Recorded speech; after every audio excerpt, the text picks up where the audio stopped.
we have in the house Grant Perry joining us. Grant, go blue. Welcome to Michigan Wolverines Live. Go blue, baby. And thanks for having me, guys. Excited to talk some ball and especially, surrounding the receiver topic, it's close to home. So excited to get into it, man. Yeah. Looking forward Absolutely. And we do want to let people know, obviously, where they could find you. You're a co-host of the Believe in Michigan podcast, which so is that a good place to check out what you're doing? Yeah. So, check us out on Believe Sports Network. That's the general network. You're going to find a bunch of stuff on there. Me and Brandon Brown.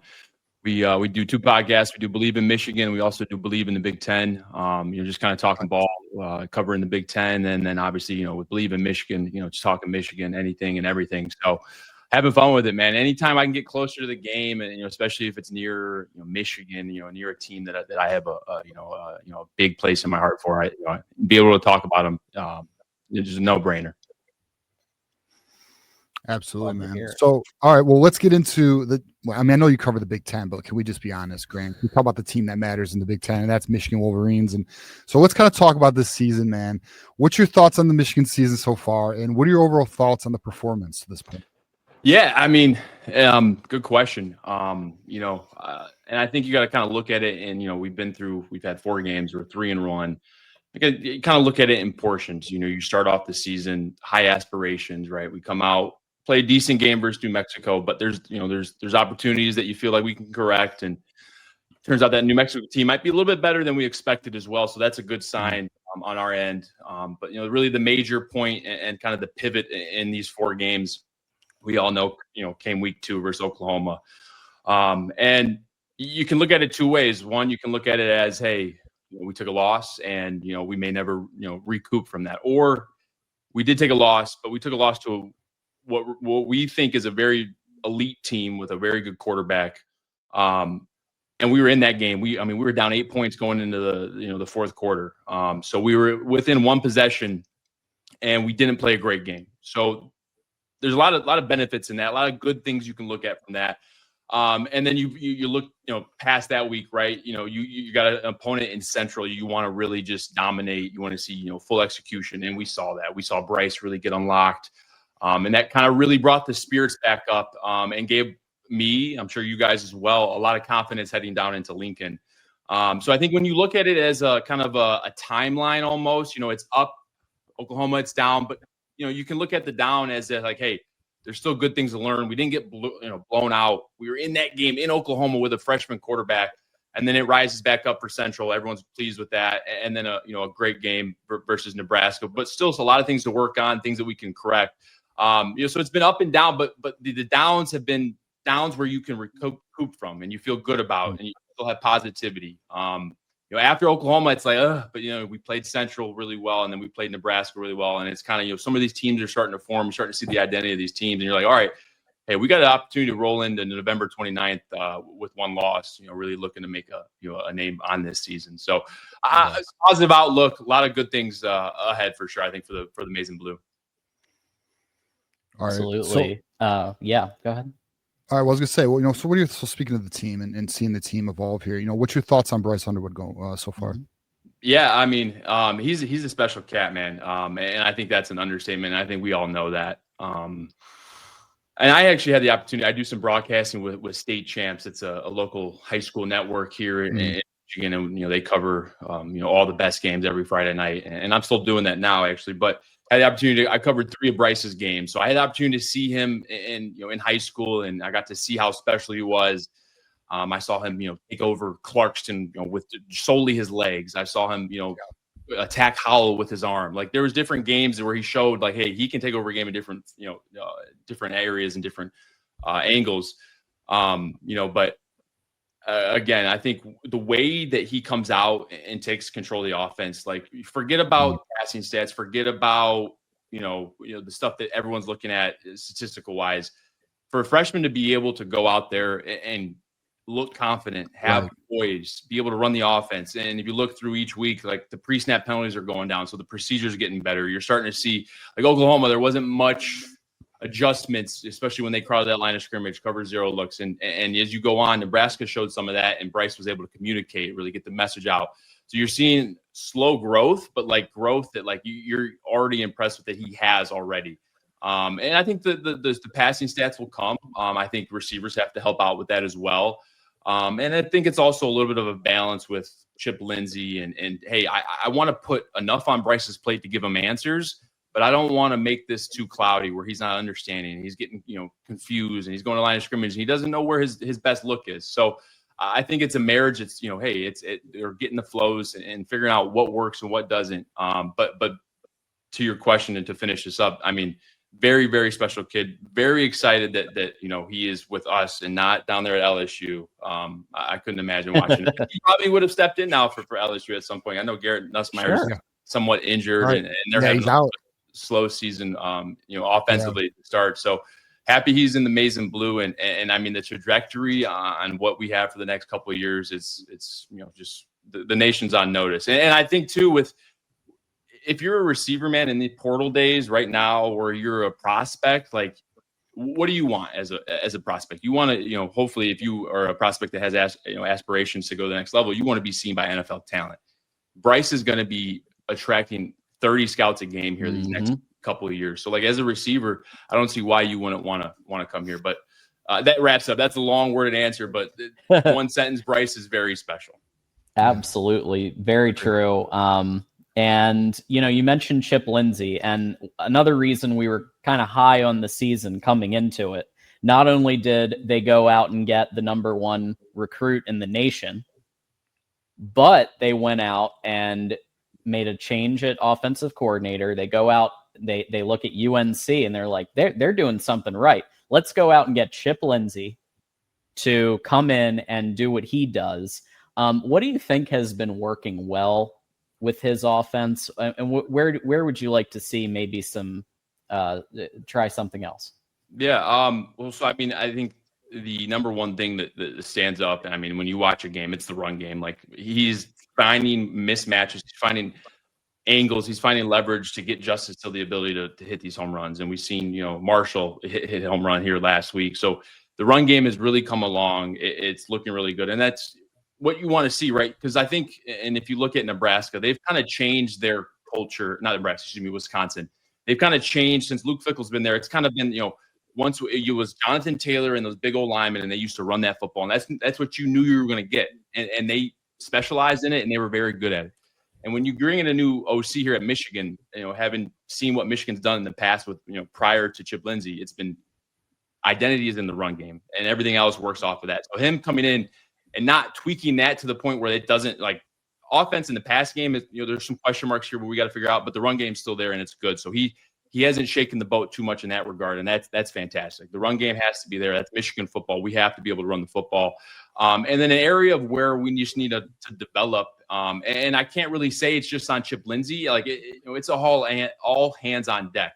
Like, I'm sure if Chip Lindsey had the ability to call plays, but also go run them and execute them to how he wanted to, like, he would probably do that. But that's not how it works. And he's got to get these young receivers to be able to win versus man coverage. And I think the area in which I think me, but probably you guys and a lot of the Michigan faithful, it's just the drop back pass game. Just being able to, hey, Bryce, take a 3-step, take a 5-step, just let's go through your progressions and really try to work on that drop back pass game. We've seen the boot, we've seen the rollout. We've seen some quick games, some RPO action. The East-West. We saw a lot of that in Oklahoma. And Chip, he heard us. He looked in the mirror, and he got away from that somewhat. So he listens. He's adaptable. But I think if I want to see something improve, it's the drop back pass game. But it's not just Chip. It's Bryce being comfortable with what they give him. It's the receivers winning versus their coverage, whether it's man, zone, knowing whether to convert the routes, sit. A lot of moving factors, but run game has been great. Love that he's kept that stable, and then would love to see the drop back pass game kind of evolve, because as we know, come late, especially if we want to be a playoff team, we saw Blake and Donovan, they were ahead of those runs. They hit those runs, but JJ McCarthy was the difference in a lot of some of those throws that we needed. Not a lot, not 30, 40 throws a game, but some of those big chain moving throws. And I don't think we're quite there yet. So if we develop that, I think we're in a good position here as the season moves forward. So one thing about Bryce Underwood's game, Grant, is I feel like obviously a very evolved, for his age, a very evolved passer, very skilled, but he does appear to be lacking the feel for the 20+ yard shots. I mean, I don't know how you like. What are your thoughts on that? I mean, now the other like side of that is his wide receivers giving him the opportunity to hit those shots in terms of getting separation. What's your thoughts there on our deeper shots? Because I feel like our short to intermediate passing game is fairly effective as long as we catch the ball. I think we'd all agree that that's been a major area that needs to improve. And we know Sherrone Moore spoke. He was a focus of the bye week to teach the fundamentals of catching, the how, not just say to catch, right? What's your thoughts here on like how Grant, like in your opinion, how can we evolve this passing game to be more effective down the field?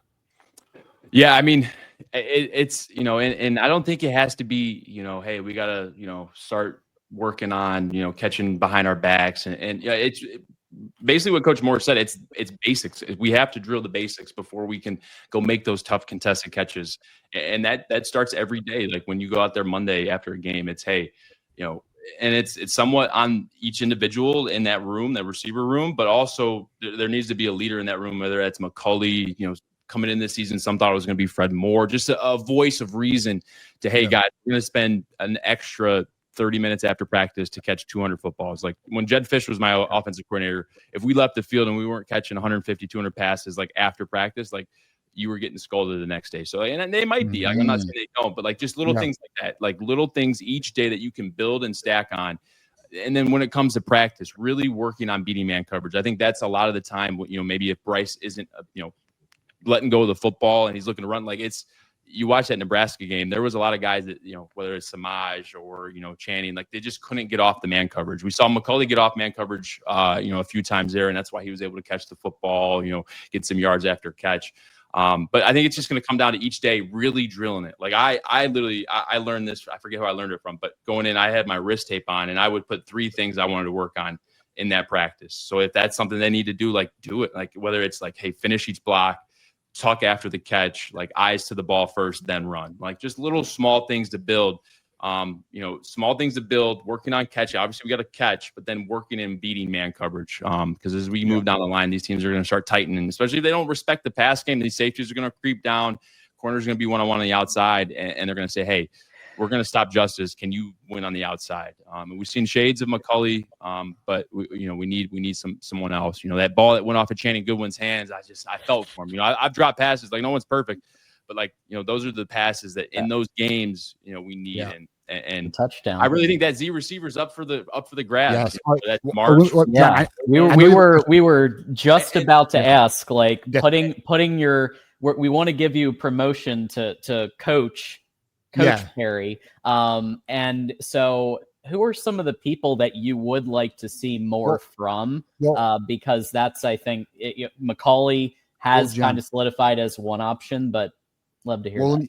Okay. So all right. So to kind of hit on that question, John, my bad, but if you were to put your best wide receivers on the field, what do you think it is for Michigan? That's a good question. And I have trust in the coaching staff that they they're in the building 16 hours a day. I coached for 2 years after I practiced. Like they watch film for hours. Like they know exactly everyone's skill set. And if somebody in that room was providing a spark or was able to do something better, they're not going to play politics. Like that kid's going to play. As far as who my starting 3 would be, I kind of tie it back into what I was just going to finish with a point. I think we need to see more. Like, and maybe that's why I don't have a solidified starting 3, because like, where's Anthony Simpson been? Where we saw Marsh a little bit early on, some fumbles, and then he kind of disappeared. Browder, a big kind of body.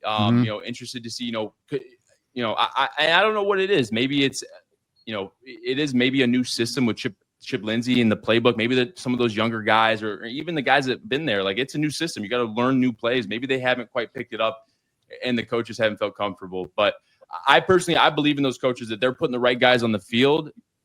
I would like to see like, hey, some of these guys aren't getting it done. Let's see a little bit more rotation. Let's see if somebody does, have some of that game magic. Maybe they aren't flashing in practice, but they get in a game and they just like, they just don't, like a Ronnie Bell, right? No one knew Ronnie Bell coming in, but he got in the game and he was our guy. So, maybe we'll find a Ronnie Bell with more rotation. I'd like to see a little bit more, because McCauley, keep him in the game. He's proved that he's our X. He's going to be that big target.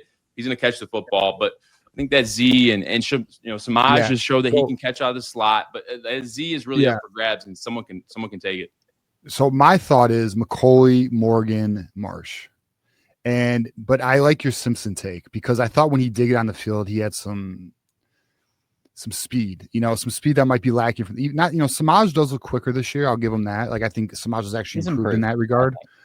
Yeah. But, is there more to be desired potentially? Like, obviously, and I agree with you. The sample size is small. We're going to find out more here, especially with the Wisconsin game, which should be a good tune-up. And then we have what looks to be a vulnerable USC team. I think we all watched that game on Saturday and thought, oh, this offense should eat at least. But yeah, all right, but all right. So let me ask you this, Grant. Which player has impressed you the most this season? It's like the whole team. No, just like what player? Like, if you could name a player that has impressed you the most. Yeah, but like, are you saying receivers or any position? Any. Dealer's choice. Oh, that's a good question. I mean, like a few that come to mind, like we knew they were going to be guys, but like, I mean, Jay Sean off the edge has really we knew he was going to be elite, but like what he's been able to do is he's killing it. Yeah. And the better he gets off the edge, the more we saw Derek Moore really get active versus Nebraska. Really loved what Rolder and Sullivan did there. As Jay Sean steps on that line, Hausman steps in that middle, and then two of those guys, maybe one of those guys is on the field. They've been playing really well. I mean, Justice Haynes is another one of those guys that we knew he had a lot of clout, a lot of status coming in, but I don't know if we've seen a running back pop off this fast and this great this early for Michigan in quite some time. Like, we've had great running backs, but like this emergence, this much like certainty, like it's been impressive. But to give you one name, man,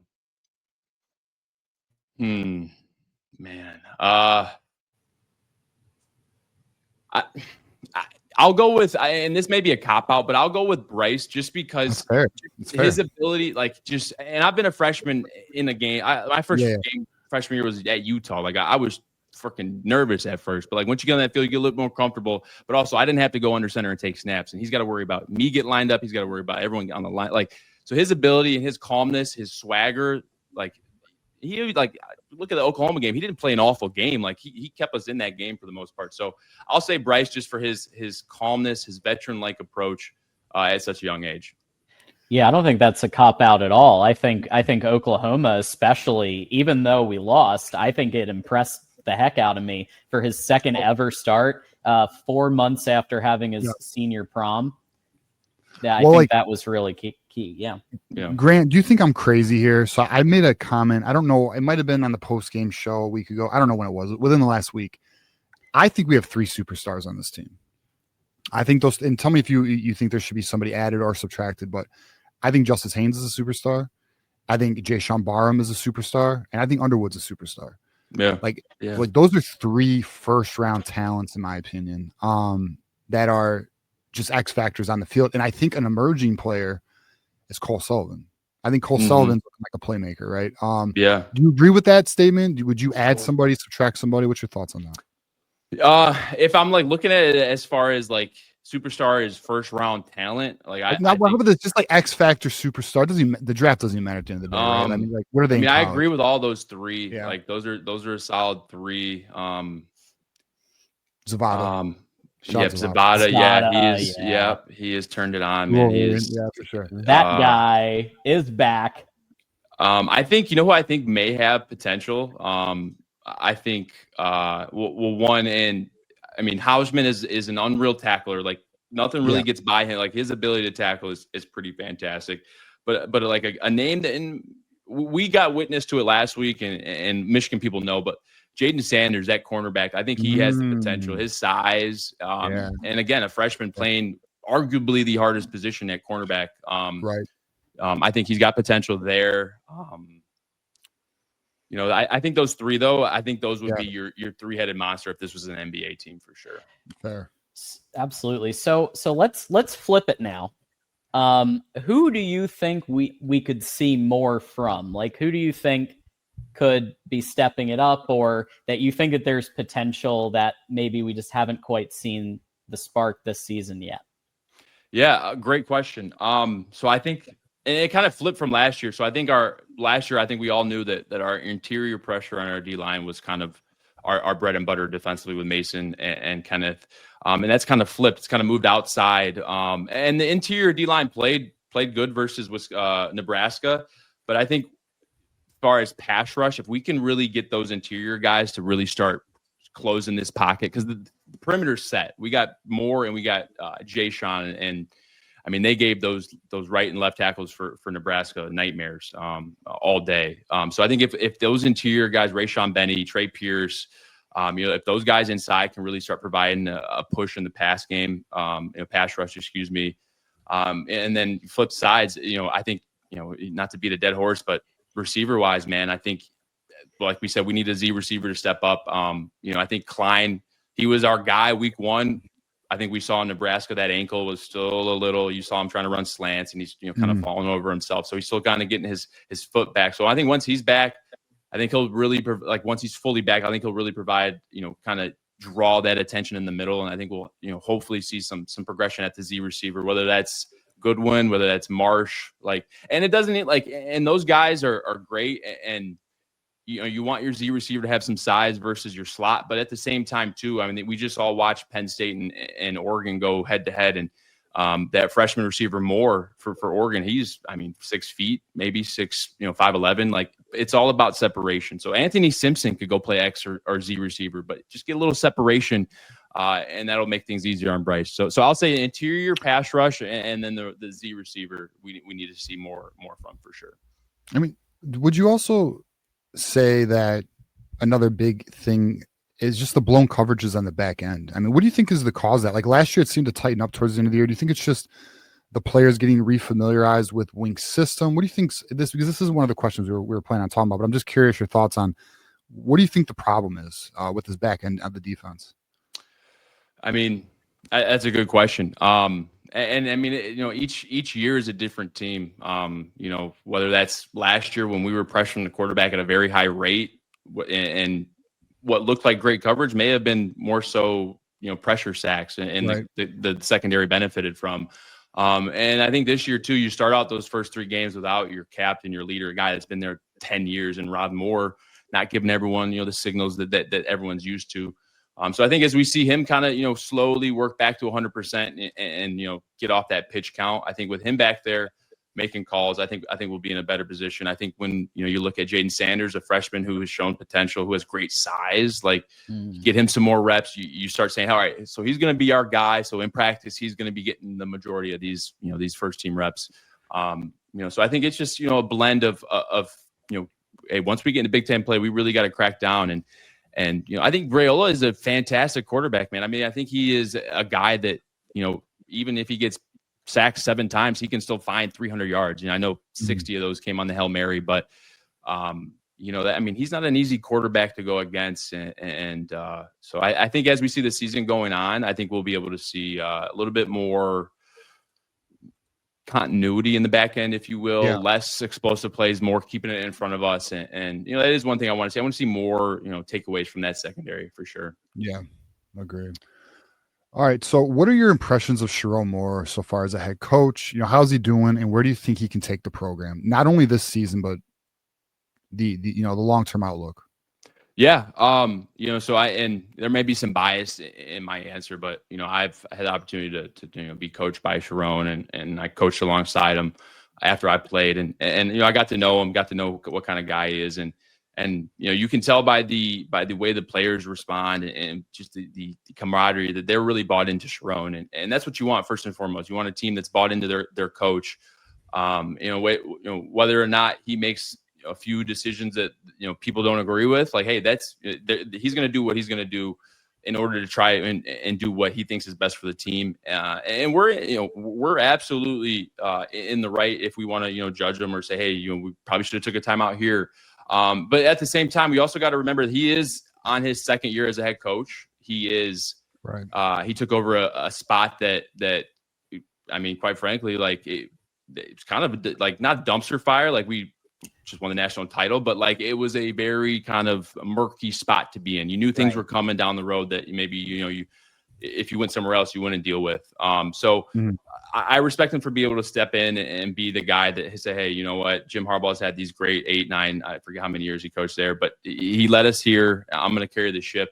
And I think as we go week to week, you just hope to see progression in his, his coaching style and situational awareness. Because I do think situational awareness, whether that be stuff that he can't control as far as like penalties on the field or things that he can control, whether that's timeouts or knowing when to, get the guys off the field for a moment.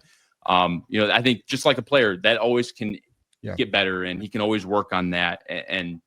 I got faith in him, and partially too because man, he can recruit his ass off too, man. Like he's getting guys in here like Bryce, like that was the story last year. Savion Hyder this year, like he's a guy that kids can relate to, that kids want to go play for. Like, oh, you play for Oklahoma? Oh, wow, you play with Adrian. Like he's a guy. He's not some old, guy that kids aren't hearing about. So like he can recruit.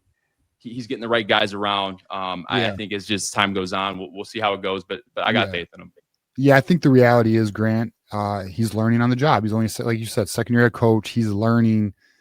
And one thing, something. And look, so we are a podcast, Grant. We're very hard on our team just because we know the potential. Like we know what this should be, right? Like, John's an alumni like you. Yeah, and we just missed each other, Grant. I class of 14, so right there. Okay, yeah, right there. So we are hard on the team and stuff. And like, listen, we support Sharon more. We have our frustrations at times with like clock management and stuff like that. But you're right. That's the thing too, is at the end of the day, like he's learning on the job. And to your point also on what he inherited. I mean, look, when he was the head coach of Michigan, it was February. It was late. Like he couldn't assemble a coaching staff like the rest of the guys. So last year we do look at it as a building year. This year, look, the schedule is in front of us, and we're actually going to talk about that. But John, I'll let you hit it. What you go for, John? The next question. Yeah. So I guess just with everything that we said, and from Sharon Moore on down through the program, like we talked about, assuming that they get it together to some extent, I mean, where do you have Michigan's season at the end of the year? Great question. So it kind of how I started out I forget what question you asked, but I think when you're talking about the season, how I felt, I think how I felt about where we could finish has kind of been week to week. Like after the first week, I felt like, all right, Bryce is comfortable. Second week, I'm like, all right, we got some work to do. Like, I felt worse after, but then you go watch, the film is always not as great as you think, and it's not always as bad as you think. So I came out of week 2 with like, all right, if we come out strong in week 3, like, hopefully Oklahoma's an elite program. We were with a 1-score game, a neutral site, that probably changes. So, it changed week to week. But as I look now, as some of these teams are starting to play each other and, you're starting to kind of see, okay, well, Indiana just beat Illinois by freaking 53, and then USC loses to Illinois. Like, there's no real clear, like Indiana looks solid. Ohio State looks solid. Oregon looks solid, but we also don't play Oregon. We don't play Indiana. So when you look at USC, Washington, Michigan State, Purdue, Northwestern, and Maryland all leading up to the big game. Like, I think those are all games that we expect them to win. And, I think they very well can. I think you see now, while we just saw what they did versus Illinois and they were the 7-point favorite, I think we have to tread carefully here because I think our defense is going to be in for a little bit of a treat with Mekhi Lemon and Jaden Mayaba. I think they're going to have, some success. So hopefully our offense will be able to match energy. But other than that, man, I think if I'm getting back on my high horse and, I'm inflating my sails, I think we roll into the 29th of November with 1 loss. Yeah. Yeah. So all off season, Grant, I've been at 9-3. I've been a 9-3 guy. Just because I felt the youth of Bryce and, I thought those things would come up. As of last week, I've increased my prediction to 10-2. But I have us going into that November game with loss. And I do, and our fan base is frustrated with me, but I do have us, as it stands, losing to Ohio State simply because of our back-end defense issues, our poor tackling issues. And I feel like if we don't clean up our fundamentals and get tighter on the back end of the defense, that could be a very tough game for us, even though it's at home. Not saying we can't win, because we can. I mean, we know we can. We saw what we did last year with a team that wasn't even as talented as this one. So I'm with you. I'm also on some week to week stuff right now, but I mean, looking at the schedule, it looks like it's we control very our destiny. Doable.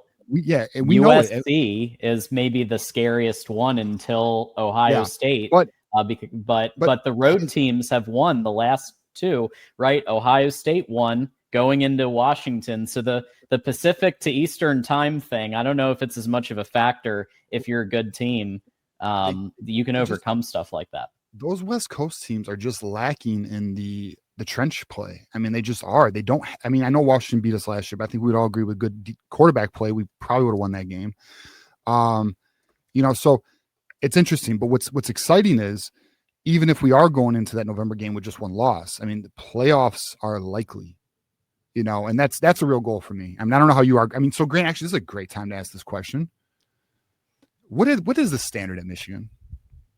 What is the standard now every year? What do you think it is? Like, we know what used to be beat Ohio State, win Big Ten championships. Now that we have this evolved college football dynamic, right? What do you think the standard is now? That's a great question. Things are shifting, things are changing. We've seen the 4 to 12 college football playoff format. We've seen portal windows open, new portal windows close. We've seen now we're at one window. Things are evolving, things are changing. And with that, obviously comes some of these games might not carry as much weight. That rivalry aspect may not be as heavy, but I still think most of these programs that you'll find are still priding themselves on, if you're walking into Michigan, our goals are, we want to win a Big Ten title, first and foremost. We want to be the best in our conference. Secondly, we want to then compete for a national title, because if we're competing for a conference title, we're damn sure competing for a national title. So those are our first two. And then I think after that, because if you're competing for a conference and a national, that kind of assumes that you beat your rivals. And then that's the third point. Right. You got to beat your rivals, whether that's Michigan State, Ohio State, or whatever trophy game you have on your schedule that year. And I hope that's not changed. I hope they aren't lessening the value of some of these important rivalry games, because when I think of Michigan, I think it's you come here to win Big Ten titles, you come here to compete on the national stage, and you come here to beat Ohio State and Michigan State. And I think that's the standard. That's what I know, and that's what I live and breathe. Yep. Love All that. Right, no red or green in this facility. I love that. Yeah, no, I was actually the year after they stopped doing that, so I didn't have to alter my clothes. Which I won't. I don't. I'm not the biggest component. I'm not wearing green or red, but I'll take it. Fair enough. Grant, we do have, before we let you go, we have a couple of super chat questions, which I think are actually really interesting. I think you're going to like them. Also, thanks to Tom for gifting a membership. Really appreciate that. I love this question. Michigander, Grant, what was your favorite thing about playing for Jim Harbaugh? And what's one piece of advice you'd give for recruits coming into Michigan? Great question there, Michigander. So I think my favorite thing about Harbaugh was, no matter the moment or no matter the size of the opponent, he always instilled they put on their pants just like we do. They're eating breakfast at the same time we do. Anytime we take that field, we have an opportunity to go out there and win. And he had that sense of confidence. It was, and I don't know if I've seen any or been around anyone like Jim Harbaugh, to where his brain and the way he works. And I've been in team meeting rooms with him as a player, and I've been in tight coaching meetings with him as a coach, assistant coach. And I've seen him in all different phases, and it's football, go to bed, football.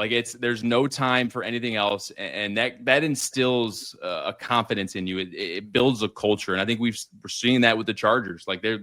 They just lose to the Giants, but they're looking like the Michigan of the past. They have that confidence, they have that swagger, and that's just what he brings. And you don't necessarily maybe see that on a stat sheet, but you just know when you're getting Jim Harbaugh, you're getting a guy that's going to put his best guys out there, instill confidence, and really just try to motivate his team. And then one piece of advice I would give incoming recruits. And man, times have changed. I'm a little bit older now, so the wavelength and how things are done have changed. Values have changed. I wanted nice uniforms. I wanted a cool stadium, and I wanted a nice campus. Now it's You know, what kind of Ferrari, can I get? So With the NIL, yeah. I guess my advice, and this is what worked for me. This is how I was able to get on the field so early. More so when you get onto your campus, wherever you're going as a recruit, is just before you even worry about out athleticing these kids, but being faster or stronger, like learn the playbook, become a coach on the field. Because if you know what to do, if you can help other guys get lined up and you aren't making mistakes, like it's really, really hard for those coaches to pull you off. Then you add on that weight, then you add on that speed, and then you show you can beat man coverage. Like coaches, they literally won't pull you off because like they're like, man, he's going to be in the right place. We're going to give him special assignments in the run game. Like he'll know who to block. It's just little things like that. So I found that really becoming a book nerd, a bookworm in that playbook really benefited me. Yeah, that's really so lesson to everybody who's coming in. I know we have some recruits and their families watching. Learn the playbook early and get on that field. Love that. So Texas Wolverine is asking, what do you think about the combo of McCauley, Marsh, and Kendrick Bell? Yeah, and that's another name. I didn't bring up Bell earlier. And we've seen flashes. He's had a couple good catches here this year. Another guy that provides some good size. And we know he comes from an athletic family, Ronin and company. I would like to see that Marsh, Bell, McCauley rotation. I think you miss a little bit of that shiftiness with Samaj in there. There's a few of those catches he had on the sideline of Nebraska that I don't know if any of those other guys are maybe breaking tackles and able to slip out, across by a guy that late in the game. So I think Samaj in that slot, man, I really like him in that slot. He's kind of shown me that he can be a guy that can break tackles. But Marsh and Bell, come on, there's a Z spot open. Go take it, man. If you show that you're a guy, you go make 50 catches, make it 80-20, make it 70-20. Like, you know the plays, know what to do. Like, they're not going to take you off the field. Yep. Sharon Moore was talking about how the roster and the depth chart is a living, breathing document, and it always changes. So It does. That's really exciting, especially for that Z position. Another blast from the past question for you. Who was your favorite quarterback to catch a pass from? Rudock, Spate, or Patterson? That's a good question. That's a great question. Well, I guess I got to start with another thing I learned from Harbaugh, and that's the if you compare one, you're putting others down. So I'll give a note on each of them. Rudock, like we called him father. He was our dad. Like he just was like you coach on the field, but like almost like you wouldn't say like you went out the night prior, you were like, because he just had so much maturity. Like he knew what, like you would go to him before you went to a coach and he's like, yeah, just go run a slant, we'll get you lined up, don't worry about it. So I had a lot of faith in Rudock. He was a real good leader. Like he really helped me understand the playbook at an early age. Spate, I love Spate, man. He was a guy I spent most of my time with. We really had a great bond. Wilton was a guy that could really connect with his receiver room. And we had some fun plays. That was, we had Fish calling plays during that time frame too. So like, I would say with Spate, like just the creativity that we had with Wilton and Jed at that time, like that was really fun. And then for Shea, like when he came in, man, it was like, like a celebrity was walking in. Coach Harbaugh was like, hey, like this is our guy, guys. Like let's welcome him into the team. And I became really, really, really good friends with Shea, over the course of our time together, and still really good friends with him. And I think with Shea, he also brought that sense of like, hey, like don't stress, like we got this, like let's go out there and do what we do. And he never really you never looked in his eyes and got worried. Like he always was like eyes on the prize, and like you knew Shea off the field, but then when he got on the field, like it was like. You couldn't even talk to him because they would just go right over his head. He's thinking about the next play. So those are my notes on all those guys. Like anyone that can throw you a football as a receiver, like you're happy with. So like I'll note all of them as great quarterbacks and also great guys. Absolutely. Fair. And I think you did great there at channeling Jim Harbaugh. So yeah, that's he taught us early. He's like, hey, when the media comes to you, they're going to say A or B, and you say both. All right. Both. Yeah. And maybe there's been some of that still is the case now. Maybe that's been the case a little bit. So Grant, obviously we're thrilled that you came on, and you're welcome back anytime. Where can people, just in case people missed the beginning, where could people find you, learn more, let everybody know? Yeah. So, if you look there, that's my Twitter right there at the Grant Perry.